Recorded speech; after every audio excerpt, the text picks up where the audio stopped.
Hey guys, welcome back to Win and Bet Picks. My name is Gio. I'm here with my partner Luca, and today we'll be previewing and predicting the Champions League Matchday number 5 games.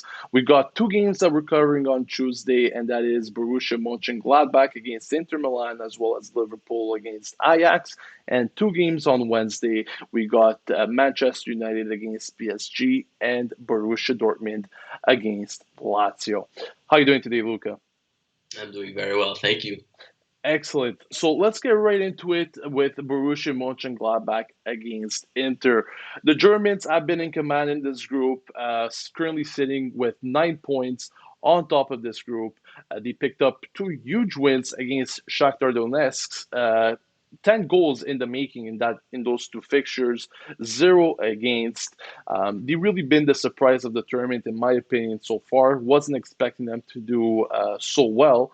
But the same can be said against about Inter at the moment. Very underperforming, lackluster. Currently sitting at the bottom of the table with only 2 points. And last two games they've actually lost against Real Madrid. They have no more room for slip ups at this moment, right, Luca? Absolutely. I think this is one of the most interesting groups we've seen all year, mainly because we have teams, in places where we didn't expect to see, which is, Gladbach at the top, Inter at the bottom. Inter were supposed to challenge Madrid for the top spot in the group, and they just aren't doing that. Credit to Gladbach, though. They are playing very well both in the league and in the Champions League, and I think a lot of this has to do with the way Marco Rose sets up his team and his tactics. This follows the trend of, young managers implementing attacking football. And I think they do have the personnel to do this. Marcus Thuram has been playing very well, and so has Mbolo. And they're going to look to put pressure on this Inter backline, who, Inter have been inconsistent all season, and I think that's the key word there. The inconsistency we've seen from this Inter side is absurd. They really are due for a string of solid performances, and the good news is they do have a chance to do that here after picking up an excellent win over a very strong Sassuolo side over the weekend. So it's going to be a very interesting game. Yeah, and I watched that game against Sassuolo. They were definitely very dominant. They fully deserved the 3 points there. And it kind of seemed like a different Inter altogether. Once again, on paper, they have the quality to hurt teams. And I'm going to be very interested to see how they come into this game, against the Borussia Mönchengladbach side that has been performing so well, and everything pretty much at stake for Inter and this one, as they are they need to get two wins out of two if they want any chances of getting out of this group and progress to the next round. So I'm very interested to see what Conte will do with his tactics and how he will approach this game. Overall, this is a game that Inter need more than Mönchengladbach. Of course, Real Madrid sitting right behind Mönchengladbach with 7 points.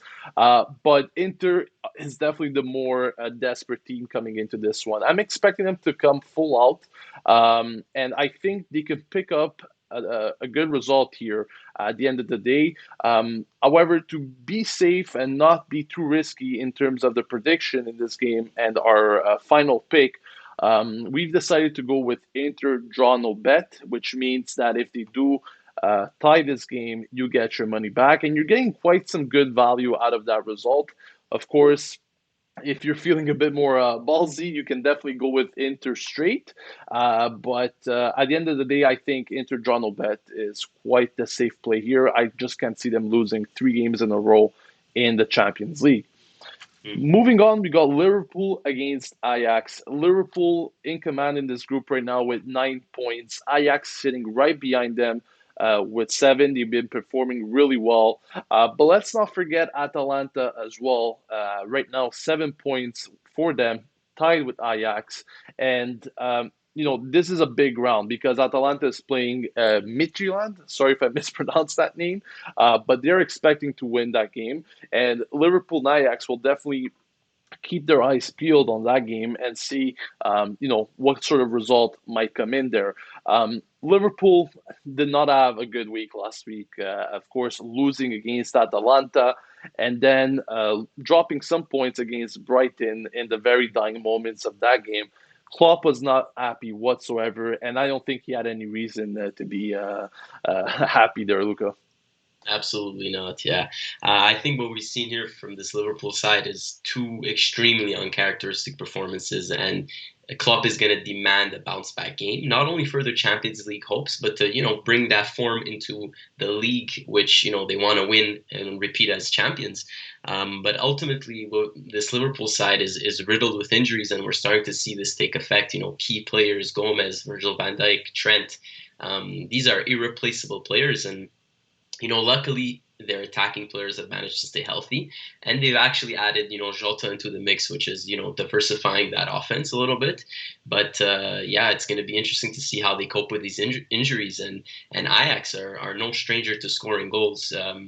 They won their last 6 games in all competitions outright, scoring 3.8 goals per game. So they do have the attacking players to really put pressure on this Liverpool team. And let's not forget that the last game these two teams played against each other only ended in a 1-0 Liverpool win. So, it's going to be a very interesting game.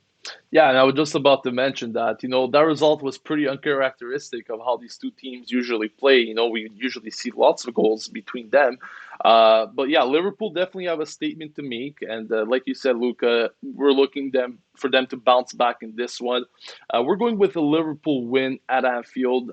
If they were playing away, I might have said otherwise, but I think being at home and having a statement to make, as well as bounce back in their form, definitely spells a win here for Liverpool. We'll see how this one goes, but at the given odds of 1.75 around that price, you can get them at the moment. I think a Liverpool win is a good play here. Moving on to Wednesday's games, we got two big ones here. We're going to start off with Manchester United against PSG. Manchester United in command here in this group, quite surprisingly, I have to say. When you got opposition such as PSG and Leipzig in this group, I definitely wasn't expecting Manchester United to be sitting on top after four group stage games, but that is the case. Currently with 12 goals for, four against, they absolutely demolished Leipzig in their game so far, 5-0, and also picked up a shock win against PSG last time at Parc des Princes. Are they simply overachieving here, Luca? I think this is the classic case of overachieving. You nailed it here, Gio. And I know this is a very interesting game because I think this is where we're going to see a dip in the form, the Manchester United's Champions League form.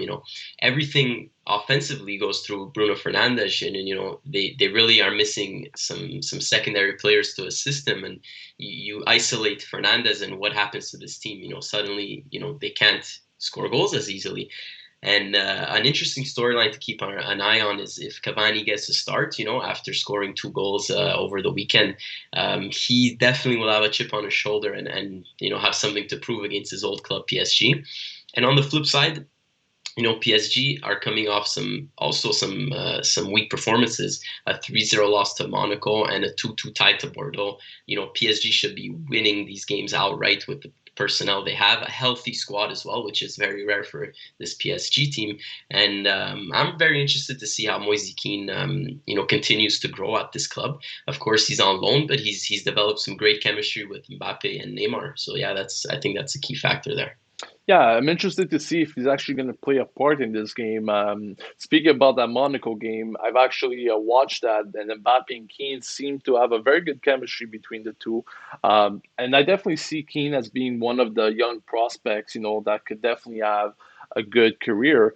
But getting back to this game, PSG, they need to win this one. And once again, given the fact that Manchester United, in my opinion, at the moment they're getting a string of results, but is not really reflective of their performances, I think PSG has all it takes to come out victorious in this one. Also, we said that they've had many injuries, but a lot of these players are actually going to be fit and available for this game. So I don't see PSG losing twice in a row against Manchester United. To be on the safe side, we're going with the draw no bet once again as well with PSG. You're getting some good value there. Of course, if the game ends in a draw, that means money back for you. But I think PSG should definitely have a statement win here against Manchester United at the Old Trafford. Last but not least, we got Dortmund against Lazio. What a story it's been for these two clubs so far. First and second in Group F. Dortmund with 9 points, Lazio with eight. And so far, from what we've seen between these two teams, of course, last week wasn't the best of them for them. Lazio losing against Udinese 3-1, and Dortmund also picking up a rare loss against Cologne. So definitely not the best of weeks for them, but these teams on any given day could come out and surprise one another. I think we got another game here where we could see plenty of goals, which is very characteristic of these two teams. Do you think otherwise, there, Luca? No, I would have to agree. The only concern I have is, Dortmund has been an enigma this year. They remind me so much of this of the Inter team that we spoke about earlier, just being so inconsistent, following a great performance with an awful one, and we saw that over the weekend. They lost 2-1 to bottom of the table, Cologne. So, they really have to bounce back here. The good news is that they have some really fantastic players. Haaland has just proved that he's the real deal. He's a star. He's not going anywhere. I think currently at his young age, he's one of the top three traditional center forwards, right up there with Lewandowski and Kane. And yeah, this Dortmund team is scary on the right day, and I think that's the key. If they come out and they're ready to play, they can beat any team on the right day. On the flip side, I'm truly not a fan of this Lazio team. They in the league they failed to reach the heights that they did last year, and I think they're starting to crash down to earth a bit. Ultimately, it comes down to not having enough support for Ciro Immobile. They rely on him too much, and it's if he doesn't score the goals, where are the other goals coming from? The signings they've made to reinforce haven't worked out either. Muriqi and Pereira, they haven't made an impact, and I can see this Lazio team struggling very much this year. No, I completely agree with what you're saying there. Then, yet again, Lazio actually beat Dortmund in the reverse fixture 3-1, which I think was a shock to many. But one thing's for sure, I know we mentioned the fact that Lazio hasn't been playing well, picked up a very disappointing loss against Udinese, which I was personally very surprised with. But once again, with these two teams, you have to say goals are usually expected, and that's why we're not actually going with any of these two sides, but we're looking more at the goals market in this one. Um, I think both teams to score and over 2.5 should be the play here. Both teams capable of scoring. I know Ciro Immobile is the main target there for Lazio. Um, and I'm expecting, the Lazio midfield as well to create and just not sit back all game round. I don't see a reason why they should, given the fact that they have quite some availability in the attack with options as well, such as Correa if he plays. So I'm expecting a game with goals. Who's gonna win? Who knows? This game could very well end in a tie as well, but. I think the safe play here is the both teams to score and over 2.5 goals in this one. So that is it, guys, for the predictions in this week's Matchday 5 fixtures. Let us know in the comment section if you're going with any of these predictions or if you personally have any other games or any other predictions that you're looking at this time or any other picks in general, let us know in the comment section below. At the same time, leave a like on this video if you enjoyed this content, and as well as subscribe to our channel as we are posting daily videos here covering all sports, not just soccer. And of course, we want to know your input and your feedback on this. Without further ado, guys, have a great day and good luck with your bets.